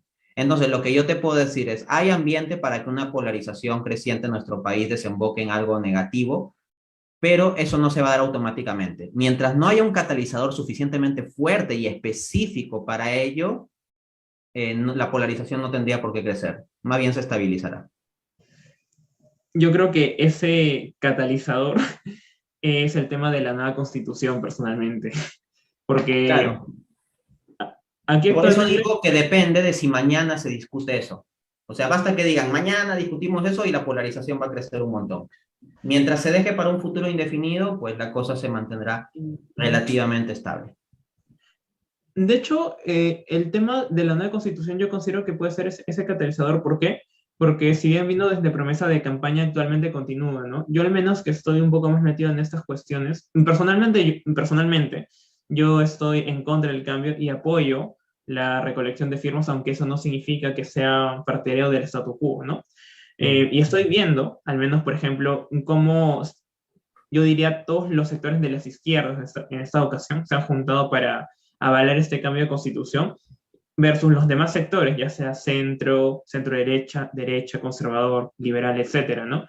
Entonces, yo considero que sí, ese es un catalizador, porque al menos yo, como estoy metido ahí, veo el día a día y demás cosas, veo que la gente sí se pelea, por decirlo de alguna manera, se pelea, se mecha, Claro, saca su pero también hay que propio... apuntar que no todos los días se está hablando sobre el cambio de constitución en el Ah, mercado o cuando uno va a comprar pan. En cambio, en la época electoral, sí, ah, se hablaba sobre el tema. Había una reunión familiar y se terminaban peleando por la cuestión de por quién vas a votar. En cambio, si ahorita hay una reunión familiar, no es que automáticamente todos se vayan a pelear por el cambio de constitución, ¿no? Entonces, por eso yo hablaba de esto del catalizador. O sea, va a tener que eso surgir para que ya. la polarización se agudice, ¿no? Bueno, le comento que en mi familia sí pasa eso personalmente. Nos acabamos peleando un poco por el tema de la constitución, a anécdota personal, ¿no? Y esta sería la última pregunta de esta sección. Usted, viendo el panorama y analizando todas estas cuestiones, externalidades, etcétera, ¿considera que el Perú debería de cambiar su constitución? Sin hacer política partidaria, claro que está, ¿no? Sí. Analizándolo desde otros aspectos. ¿Usted qué considera? Voy a hacer un análisis técnico simplemente de un juicio general. La constitución que ahorita tiene el Perú, como cualquier constitución del planeta, es perfectible. O sea, no hay nadie que te vaya a decir que es perfecto. Ahora bien, como economista, uno tiene que tener en cuenta el costo-beneficio y los riesgos. Entonces, uno puede decir, ¿podemos obtener un beneficio adicional mejorando la constitución? Respuesta sí. Pero la pregunta es, ¿a qué costo? ¿Y cuáles son los riesgos? Es decir, ¿qué nos asegura que se va a obtener ese beneficio? ¿Qué nos asegura que si se va a cambiar la constitución va a ser necesariamente algo mejor? Entonces, que la constitución sea perfectible en poco o en mucho es algo que es discutible. Pero lo que creo que nadie niega es que la constitución podría mejorarse. Pero también hay que examinar entonces cuál sería el costo de hacer un cambio a la constitución. Le voy a poner un escenario simplificado, un poco extremo. Supongamos que, por decirlo cuantitativamente, la constitución requiere una mejora del 1%.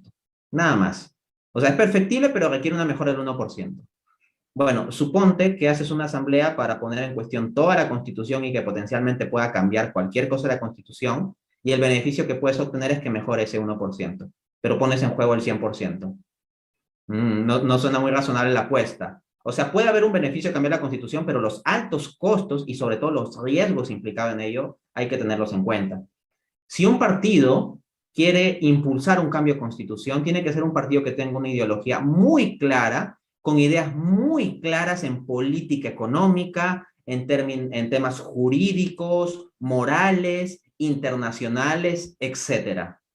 Entonces, la pregunta que yo dejo sin necesidad de responderla es, las instancias políticas que tenemos en este momento en el Perú, ¿tienen muy clara la cuestión económica, política, jurídica, a un nivel técnico, filosófico y de derecho como para meter mano en la Constitución? Dejo a cada uno que responda, pero la respuesta es tan obvia que, listo. Sí, yo creo que la respuesta es tan obvia, pero no es tan obvia para algunas personas, tanto para izquierda o para derecha. Lo que a mí al menos me molesta a veces de un sector de la derecha es que es muy terca. O sea, siente que esta constitución es perfecta, la llamada derecha bruta y achorada, si es que ha escuchado el término. Y de parte de la izquierda me parece que es una izquierda demasiado, demasiado rancia, que pienso que ha reemplazado el ideal del proletariado por el ideal de una nueva constitución. Al menos esa es mi perspectiva con buena parte de la izquierda. Muchas gracias por las respuestas de este eje y ahora pasamos al último que es de economía. Usted, como bien sabe el público, es un economista, así que este también va a ser un plato fuerte de la entrevista. La primera es una muy genérica, que también, si es que no me equivoco, la brindó en una conferencia con estudiantes de San Marcos hace algo de un mes o 2 meses. Yo estuve en esa conferencia, pero no pude escucharlo por completo. A nivel general, ¿usted considera de qué modelo económico es el que predomina en el Perú, ¿no? Por ejemplo, para los socialistas va a imperar casi siempre un sistema capitalista explotador neoliberal o un sistema semifeudal en algunos casos. En cambio, para algunos libertarios o liberales, yo personalmente en este aspecto me tengo que confesar liberal, ¿no? A veces impera una economía muy intervencionista, muy keynesiana, muy estatista, ¿no? ¿Cuál es su opinión respecto a ello como economista heterodoxo que se autodenomina? Me parece, para variar, que ambas opiniones están equivocadas. Creo que una caracterización más precisa del modelo económico peruano es que es una economía capitalista con un Estado deficiente y una estructura privada, sobre todo orientada a un mecanismo primario exportador. Entonces, hablo de deficiencia tanto en el Estado como en el mercado. No somos una economía estatista o intervencionista a un nivel que suelen decir ciertos liberales. ¿Por qué tenemos miedo de convertirnos en Venezuela? Pregunta. O sea, si realmente ya somos un socialismo prácticamente intervencionista, estatista y todo eso como pintan algunos liberales la economía peruana, ¿por qué tendríamos miedo de convertirnos en Venezuela si ya seríamos Venezuela, supuestamente, bajo ese tipo de lógica? Entonces, si en Perú existe miedo de que nos convirtamos en Venezuela, y si los mismos liberales andan, insiste en que no nos vayamos a convertir en Venezuela, es porque no somos Venezuela. Así de simple. Entonces, caracterizar al modelo peruano como algo demasiado cercano a lo venezolano no es una visión sensata. De otro lado, calificar al modelo peruano como una economía simplemente capitalista, de libre mercado, neoliberal, pues implica dejar fuera de la ecuación también el importante aspecto de un Estado deficiente. Ahora bien, en cuanto al grado de intervención, yo más que hablar de un Estado grande para caracterizar al Estado peruano, yo no me fijo tanto en la cantidad, sino en la calidad. Hay estados pequeños que pueden ser muy eficientes, estados grandes que pueden ser eficientes y estados pequeños o grandes que pueden ser deficientes. Entonces, el debate estéril sistemáticamente entre más Estado o menos Estado deja de lado el debate más rico y sustancial de cuál es el tipo de Estado que queremos. Yo pues aquí me centro más en la reforma del Estado, en la calidad del Estado y la calidad y cualidad de las intervenciones. Por ejemplo, eh, tenemos un Estado que constantemente está protegiendo los bienes ecológicos del país. Yo no veo que haya un intervencionismo sistemático que no deje a ninguna empresa minera o petrolera hacer el más mínimo daño al medio ambiente.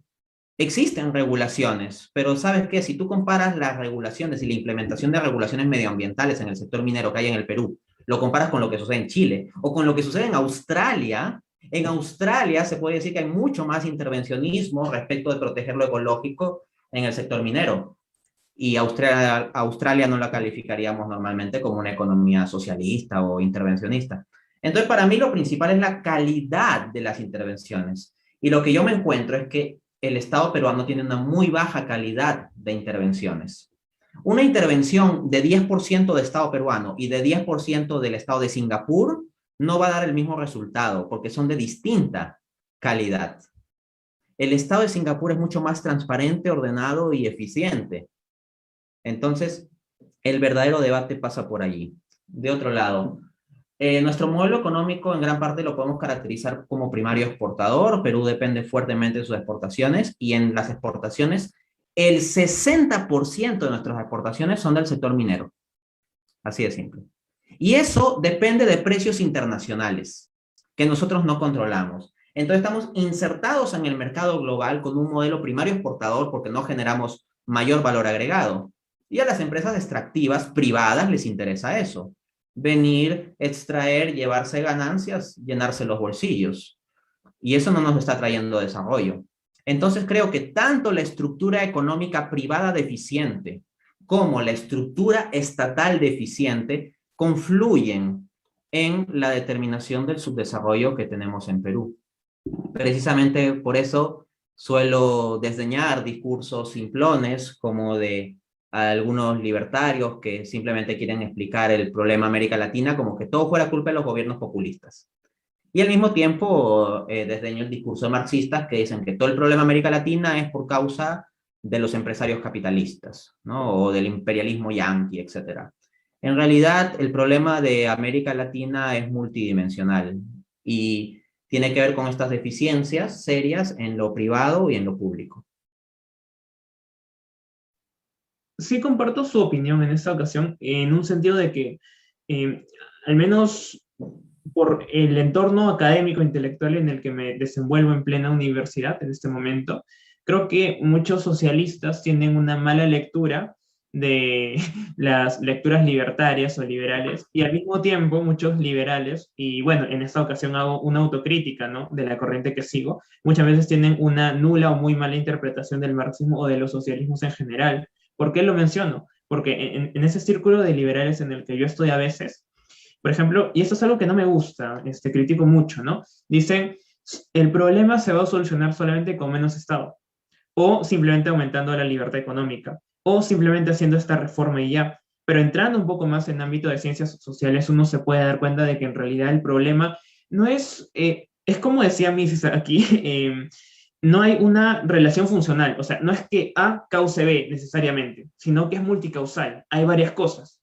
Por ejemplo, en el caso de los libertarios o los liberales en el ámbito económico, siento que a veces falta diversas externalidades, como le llaman los economistas, ¿no? La cultura, la tradición histórica, las costumbres, otros factores que intervienen, como bien lo menciona también una vez en varias de sus conferencias o entrevistas, este libro famoso de ¿Por qué fracasan los países? El factor institucional. Por ejemplo, veo que el factor institucional no es tomado en cuenta ni por libertarios, liberales, ni por socialistas muchas veces. Es como que algo despreciado, por así decirlo, pero que en realidad puede ser al final lo más importante.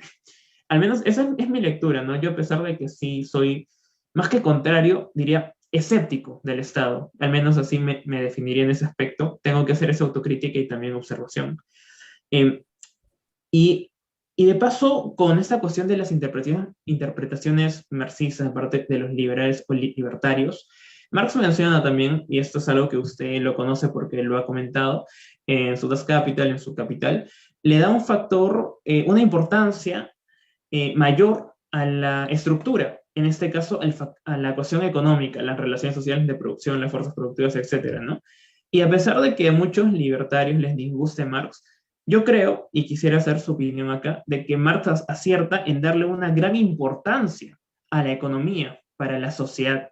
No sé cuál sea su parecer, profesor Dante. ¿Cree que la economía está valorada como verdaderamente se merece? ¿Crees que está muy despreciada? ¿Cree que hay mucha ignorancia respecto a temas económicos? ¿Qué es lo que piensa usted? Creo que la gente se pone a opinar de economía como se pone a opinar de fútbol o de política. O sea, cualquiera se siente capaz de opinar sobre economía, sobre cómo debería ir económicamente el país, cuáles son las políticas económicas que deberían tomarse, ¿no? Ve dos videos en YouTube de... Claro, un par de videos de Milei usualmente lo toman de referencia. Claro, uno ve un par de videos de YouTube y ya se cree por encima de todos los economistas académicos. Yo me he encontrado con eso.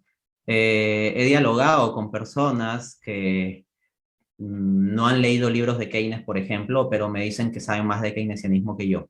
Así hubo una persona que me llegó a decir eso. Ojo, yo no soy keynesiano, no estoy comprometido con el conjunto del pensamiento keynesiano. Hay puntos en los que yo me alejo de Keynes, sino simplemente por una cuestión académica. Encontré una persona haciendo una crítica simplona al keynesianismo. Y a mí me molesta cuando hacen críticas simplonas, sea del marxismo, el keynesianismo, del liberalismo, etcétera. Las críticas simplonas sí me fastidian. Me fastidia mucho la simplonería. Creo que eso se habrá notado en quien haya seguido mis videos sabe que yo reviento cuando veo que gente dice con mucha seguridad cosas respecto a las cuales están muy desinformados. Entonces, ese es el problema. Medio mundo se pone a opinar sobre cuestiones de economía sin tener una seria formación económica. Así como que hoy en día también, pues, ni son politólogos, ni comprenden las relaciones de poder bien, ni la historia, etcétera. La gente no tiene mayor capacidad de análisis, pero hace juicios dogmáticos sobre política. Entonces, la gente sobre economía, sobre política y religión, cada uno se cree con la autoridad del máximo magisterio divino, papal, dictatorial posible. O sea, cada uno, pues, sin problema lanza su opinión como absoluta desde su absoluta ignorancia. Entonces, lo que yo me encuentro es que la gente le da importancia, mucha importancia a la economía, sí, en opinar sobre la economía, en darse cuenta que la economía tiene peso, que configura muchas cosas, etcétera, pero no le da importancia al estudio de la economía. Estudiar economía no es que te veas unos cuantos videitos en YouTube que te haya sugerido el algoritmo YouTube. El algoritmo YouTube es parte de la sociedad del espectáculo. Es simplemente que genera más vistas para aquello que sea pues más comercial. Y mira, más comercial es la comida chatarra. Entonces, las ideas chatarra y las personas que brindan un tipo de intelectualidad chatarra son normalmente los que van a ser más promocionados por el algoritmo de YouTube. Los más interesantes pensadores ateos, los más interesantes pensadores marxistas o teístas o liberales o católicos o protestantes o lo que sea, los más interesantes, los más profundos, no son los que, con los que te vas a encontrar por el algoritmo de YouTube y menos en TikTok. ¿Ok? Pero en la medida en que la gente se alimenta así de pura comida rápida, intelectual, es que está mal de salud intelectual. El problema es el síndrome de Dunning-Kruger. Como la gente es tan incapaz intelectualmente en general, no tienen ni siquiera la capacidad de darse cuenta de su propia ignorancia intelectual. Y ese es el grave problema. Entonces, como digo, o sea, ha llegado el caso de que hay una persona que ni tiene estudio de economía y me confesó que nunca había leído ningún libro escrito Keynes, pero me dijo, pero yo entiendo muy bien los principios del pensamiento keynesiano y tú no lo entiendes, ¿no? Y la persona sabe que yo tengo estudios completos de doctorado en economía, pero bueno, él se vio dos videitos en YouTube de algún liberal y ya automáticamente está por encima de todos los que nos hemos quemado las pestañas investigando con cuidado las cosas. Yo tengo que confesar por honestidad intelectual que también era parte de ese pequeño grupo, profesor, en un tiempo, ¿no? Hasta que también unas amistades que no eran, de hecho que eran antitéticas a mi pensamiento, me hicieron reflexionar un poco más y me di cuenta de lo que usted llama de la simplonería, ¿no? Y eso es algo que, a pesar de que yo sé que mi generación tiene muchas ventajas en el ámbito tecnológico, científico, es algo que no me gusta más allá de otras consideraciones, creo que mi generación en cierta manera es un poco simplona por ser de alguna manera autocrítica. La red social Eh, con más crecimiento es TikTok. sí, Fin de la sí. cuestión. No necesito Y, más y, argumentos. y justamente la gente está sacando más fundamentos de TikTok. Me impresionó a mí la cantidad de referencias que los jóvenes hacían de TikTok. Y es más, le voy a comentar, ahora también se hacen cursos en APA o no sé en qué formato para citar en TikTok. Y esto no es broma, yo pensé que en un inicio sí lo era. Hay algunos cursos para citar en TikTok y esto es algo muy loco, la verdad, ¿no? O sea, pareciera que a medida que la sociedad avanza, el intelecto a veces en estos diversos ámbitos disminuye y es Voy a poner reemplazado. solo un paralelo para que se reflexione, ¿ok? Lo quiero hacer en ese sentido de reflexión. Ideas, un autor que me ha influido mucho en mis ideas sobre economía es este señor, ¿ya? John Kenneth Galbraith. John Kenneth Galbraith es mi segundo economista favorito. El primero es Serge Schumacher. Bueno, acá tengo su libro El Nuevo Estado Industrial. El Nuevo Estado Industrial es un libro que en esta edición tiene 573 páginas. Entonces, cuando yo me alimento sobre economía, cuando yo quiero formar mi juicio sobre economía, trato de leer a los autores y encuentro un pensamiento sistemático. Uno puede estar de acuerdo o no con el autor, pero te encuentras con algo sistemático, organizado, una hilación a lo largo de capítulos, citas, referencias, y uno se toma el trabajo intelectual de hacer resúmenes, de subrayar, de poner en corchetes, de poner notas en el costado, haces todo un ejercicio mental con la lectura. Bien, hay personas que ven dos videos de TikTok de algún recorte que le hicieron a una entrevista a un economista que tal vez gritaba mucho y ya está.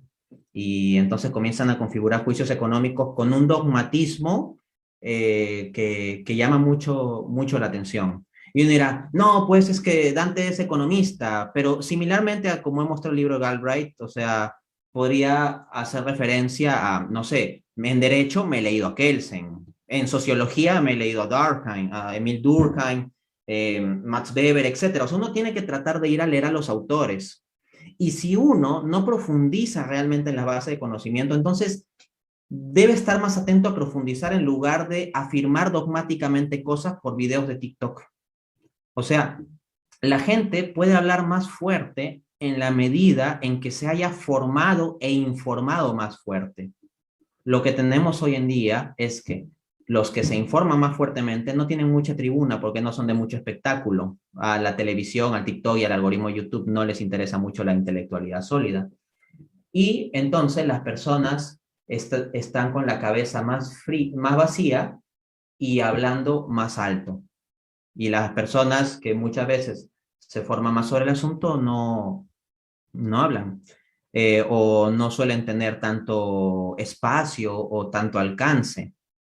Y con esto, no quiero decir que todos tengamos que ser unos especialistas sistemáticos en todos los temas o que todos seamos intelectuales, pero lo que sí digo es, mira, si tu formación en economía es unos videos en YouTube y en TikTok que has visto, cuando opines sobre economía trata de ser prudente.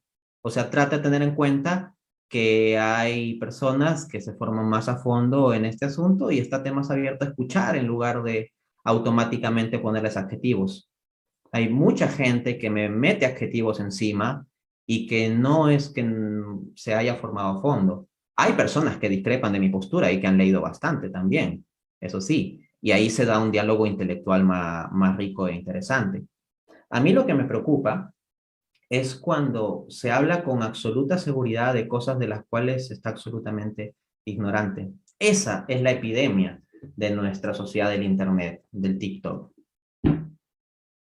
Es como lo que decía Wittgenstein de que de lo que no se sabe es mejor callar o no hablar. Creo que esa es una frase muy pertinente para lo que estamos conversando. De hecho, le comento a criterio personal que eso fue lo que me llevó a la decepción del mundo virtual. Yo antes también era un chiquillo, un chibolo que veía algunos videos y se creía mucho, ¿no? Pero a medida que fui quizás madurando intelectualmente, veía, por ejemplo, comparando los títulos que usted tiene en sus videos con los títulos de Laje, de Márquez, o de, por ejemplo, un chico muy conocido en el Perú que es Amanecer Libertario. Por ejemplo, ellos ponen algo de le cierran la boca a Zurdo, destruyen a Feminazi, o sea, títulos muy llamativos, por así decirlo, o sea, un poco morbosos, ¿no? O sea, tú sabes de que justamente el video está hecho para eso y como que ahí hay una autoalimentación, o sea, tú quieres ver esos videos porque sabes que están dirigidos para eso y eso es lo que te complace a sí mismo. Muy diferente, por ejemplo, a lo que pone a veces el profesor Miklos Lukács o usted, que pone un título simple, pero que considero yo es mucho más enriquecedor. Es por eso que me decepcioné de muchos medios liberales, al menos en mi aspecto, porque los consideraba muy simplones, muy simples, muy acríticos, a veces incluso pseudocientíficos. Profesor, para ir finalizando ya esta entrevista, quisiera hacerle dos preguntas de carácter personal. La primera es, ¿por qué escogió principalmente la carrera de economía? ¿Qué es lo que lo motivó a escoger esta carrera que personalmente yo aprecio mucho y tal vez sea mi segunda carrera? Sería muy interesante tener a alguien como tú en esa carrera. La razón por la cual escogí la economía es porque tomé conciencia de que el factor que más influye en configurar cómo es la realidad en la práctica es la economía. Por ejemplo, la moral es algo, creo, más profundo y trascendente que la economía, pero no es que lo que más influye en configurar cómo es la realidad sea la moral. Muy distinta sería nuestra realidad si fuera la moral lo que más determine. No, lo que más determina cómo es el mundo a nivel local, nacional y global es la estructura económica. En consecuencia, como a mí me interesa hacer un cambio en el mundo, generar un impacto sobre el mundo, cambiar las estructuras del mundo, pues tengo que alimentarme del conocimiento de aquello que está con más fuerza e influencia y eso sería la economía. Por eso lo elegí. En sí, ese también es un factor un poco clave del por qué yo escogí derecho. De hecho, hace tiempo, incluso antes de volver a ver su trabajo, yo me consideraba un tipo de estudiante de derecho muy heterodoxo, en un sentido de que discrepo un poco con posturas de Kelsen, incluso el propio Hayek, con el positivismo, etcétera, ¿no? Entonces, como que hay algo que siento que no me convence y siento que yo puedo llenar un poco ese vacío de que a veces se presenta, aunque tengo que aceptar que apenas estoy iniciando y me falta mucho recorrido. ¿Tú has Y leído Kelsen? sí, la teoría pura del derecho, Excelente. lo compré, aunque también hay un artículo de Fabio Núñez del Prado, que es un estudiante de la Católica, que contrapone la postura kelseniana a la postura hayekiana, por ejemplo. Él es un liberal, ¿no? Mm. De Hayek también su derecho a legislación y libertad un poco, y sus fundamentos de la libertad. Creo, me pareció muy interesante ese debate que Solo tuvieron quiero ambos. señalar algo breve, ¿no? De todas maneras, estás en una extrema situación de ventaja porque tú tienes ciertas discrepancias de Kelsen y has leído a Kelsen. Hay mucha gente que tiene discrepancias de Keynes, pero no ha leído a Keynes. Ya ahí le lleva ventaja. Y si yo discrepo con alguien es porque lo he leído. Quien haya visto Sí, mi trabajo sabe que yo discrepo con medio mundo, pero cito los escritos de esos autores, ¿no? claro. Usted lo que menciona. Cuánta gente hay que le tira tierra a medio mundo, pero no ha leído a nadie? ¿No? Sí, eso, eso es algo que me decepcionó de mí mismo y al mismo tiempo me impulsó a ser mejor, al menos en el aspecto intelectual, ¿no? Saber de que yo criticaba mucho a Keynes, por ejemplo, a Marx, y ni siquiera le confieso que lo había leído o lo había malinterpretado. Y eso es algo que me decepcionó de mí mismo, pero creo que a veces cuando uno reconoce, o sea, que está mal y lo reconoce, porque hay gente que sabe que está mal y se niega a reconocer que está mal y al final no sale de ese hoyo en el que está. Y la En última la fe pregunta. cristiana, el principal valor para el crecimiento personal es la humildad, el desconfiar de uno mismo. Así que esa es buena señal. Va bien. Entre nos, yo soy bautizado, pero me considero agnóstico por el momento. No niego la posibilidad de volver a creer. También pasé por esa etapa atea, igual que usted, profesor. Bueno, ya Profesor, tendremos chance de hablar, tal vez. y la última pregunta es, ¿usted como economista aspira alguna vez al llamado Premio Nobel de Economía? No creo que la respuesta a esa pregunta tenga mucha relevancia porque no creo que el Premio Nobel de Economía esté para cogerme. En el sentido de que yo me plantee o no el poder llegar al Premio Nobel de Economía es complejo en el sentido de que yo he sido muy crítico de muchos premios Nobel. Yo participé de la reunión de premios Nobel de Economía en Lindau, Alemania, en el año 2017. Tuve conversaciones con 4 premios Nobel, la encuentran en mi página web, y, y la verdad es que he sido muy crítico al respecto. Al mismo tiempo, yo he cuestionado la institución misma del Premio Nobel de Economía, en el sentido mismo en que el propio Alfred Nobel no instituyó un premio Nobel de Economía. En realidad no existe un premio Nobel de Economía. Lo que existe es un premio del Banco de Suecia a las ciencias económicas. Y resulta que Alfred Nobel, con el remordimiento, haber inventado la dinamita, dejó su fortuna para premiar a los que generen los mejores avances para el bienestar de la humanidad. Y él mismo no consideraba que la economía, tal como se conceptúa y practica, realmente cumpliera ese criterio. Y yo coincido con Alfred Nobel en ese sentido, ¿no? Entonces, más allá de las expectativas personales que pueda tener yo sobre el asunto, creo que me he creado muy mala fama siendo un economista heterodoxo. Es como que uno sea un hereje así en el siglo XVI en la España católica y piense que va a llegar a ser cardenal. Así que uno es públicamente un hereje que ha atacado mucho a la iglesia en sus doctrinas y sus prácticas y dice, bueno, tal vez me puedan llamar para ser cardenal o papa. Sería una expectativa un poco loca, ¿no? Pues bien, respecto a la economía, ese es mi caso. Este, yo he criticado muy fuertemente la economía, la economía tradicional estándar, que es la que suele dominar en el propio premio Nobel. La gran mayoría de premios Nobel han sido economistas ortodoxos, de diversas corrientes, Escuela pero de Chicago, ortodoxos. de la Ujú. Universidad de Chicago, sí. De la Universidad de Chicago, han sido afiliados fundamentalmente a Estados Unidos e Inglaterra, etcétera. O sea, hay sesgos en el premio Nobel y de hecho en mi libro Economía para herejes hago reflexión sobre esos sesgos mismos en, en el premio Nobel, ¿no? Entonces, todo eso crea un terreno que pues no me hace parecer muy bonito para esos fines. Más estoy para ser juzgado por la Inquisición económica que para ser elevado a cardenal o papa. Me pareció muy interesante ese dato de Alfred Nobel respecto a la economía, pero aquí yo tal vez discrepo con usted en el sentido, a ver, citando un poco a Kuhn también, la cuestión de los paradigmas, ¿no? O más a fondo la cuestión que a veces, que dijo Keynes, si es que no me equivoco, al final de su teoría general y que lo repite muchas personas respecto al ámbito de las ideas.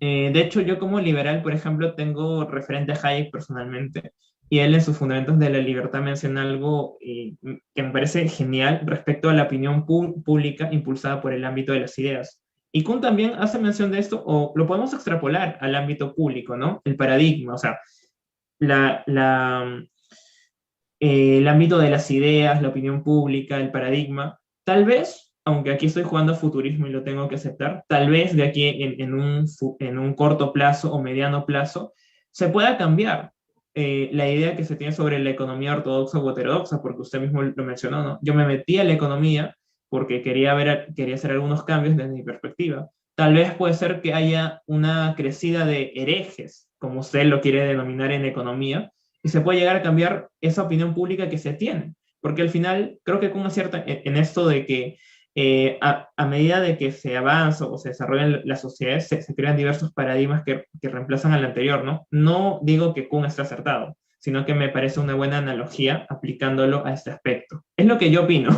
No sé si... Si tu discrepancia respecto a lo que yo he dicho implica darme cierta esperanza, yo prefiero dar la razón a la esperanza que me puedas dar sobre que el futuro sea mejor. No yendo a la cuestión de si me convocan o no para un premio Nobel, sino a la cuestión de una economía diferente. Así que yo prefiero junto contigo apostar a la esperanza mejor. Me ha, me ha parecido a mí una entrevista muy interesante, como usted lo mencionó a la mitad de la entrevista, muy amena, además de que nos llamamos de la misma manera. Y para acabar esta honorable entrevista, quisiera sus palabras finales, profesor. Estoy contento, termino esta entrevista con esperanza y esto me enseña de nuevo esa lección, ¿no? Que aunque yo vea el mundo así como muy perdido y yo soy hipercrítico en muchas cosas, siempre van a surgir algunos jóvenes que por ahí me van a dar un rayo de esperanza. Entonces, tú en la última pregunta de la entrevista lo que hiciste fue generar en mí que vuelque un montón de pesimismo sobre el asunto. Y tú, pues, pusiste una perspectiva distinta dando un rayo de esperanza. Entonces yo me agarro de ese rayo de esperanza que nos dan los jóvenes, ¿no? Y esas son mis palabras para ustedes. Ustedes sigan así, sigan adelante, que como mínimo a mí me ayudan a tener un poco de esperanza. No, no, no hay de qué. Esa famosa frase de la esperanza es lo último que se pierde, creo que es muy correcto, ¿no? De hecho, uno de los motivos por los cuales fundamos el FSU también es porque vimos que había una pequeña problemática en San Marcos. A veces la intolerancia, la cultura de la cancelación, lo que ahora se conoce como una persecución por ideas, nosotros nacimos con ese ideal, ¿no? Hacer un pequeño cambio dentro de la propia universidad. Y de hecho también nos proyectamos a futuro, ¿no? Porque vemos, por ejemplo, en un ámbito político, izquierda, derecha, en un ámbito social a veces, quizás un hiperindividualismo, a pesar de que yo soy individualista, no soy partidario de un egoísmo extremo, lo confieso, ¿no? O sea, hay muchas cosas malas y creo que siguiendo ideas de varios pensadores a través de la historia, se puede hacer pequeños cambios, o grandes cambios, mejor dicho, con pequeñas acciones. Y es por eso que fundamos el FCU también. Bueno, con estas palabras finales de parte mía y de parte de mi contraparte, el profesor Dante, doy por finalizado esta entrevista, que la verdad he disfrutado mucho y espero que usted también, profesor. Buenas noches y gracias por todo.